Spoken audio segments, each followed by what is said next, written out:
බලපානවා. ඒ වගේම අපි කුඩා කාලේදී මුල් මාස 6 සම්පූර්ණයෙන්ම මව්කිරි වලින් පෝෂණය ලබන දරුවන්ට වැඩි වියටපත් වුණාන් පස්සේ ඇලර්ජික් කන්ඩිෂන් එන්න තියෙන හැකියාව අඩුයි. ඒ වගේම මුල් අවුරුද්ද ඇතුළත අමතර ආහාර පටන් ගැනීමත් වැදගත් වෙනවා. එතකොටත් ඇලර්ජන් වලට ඒ කට්ටිය ඔරොත්තු දෙනවා.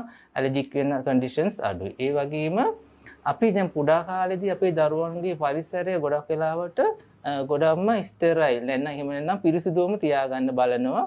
ඒ පිරිසිදුව තියාගන්න ගියන් පස්සේ අපි දරුවන්ට විස බීජ අල්ලන්න කියලා දෙන්නේ නැහැ. තහනම් දානවා. ඒ වගේ නොකර මුල් අවුරුද්ද ඇතුළතම එයාලා ඔය වගේ පොඩි අපි හිතමු සතෙක් ඇති කරනවා සතෙකුගේ ලෝම වලට ඒ වගේ නැත්නම් දූවිලි වලට බය වෙන විදිහට බබාව හැමතිස්සෙම අයින් කරන්න ගත්තොත් එයාට ඇලර්ජන් එකට හුරු වෙන්නේ නැතිව යනවා. මේකට කියනවා හයිජින් හයිපෝතෙසිස් කියලා. ඊට අමතරව හොඳම දේ තමයි අපි ඇලර්ජන් එක අඳුරගෙන ඒ ඇලර්ජන් එකෙන් ප්‍රිවෙන්ට් වෙන එකකින් ඇලර්ජික් කන්ඩිෂන් එක ඇති වෙන එක නවත්තන්න පුළුවන්.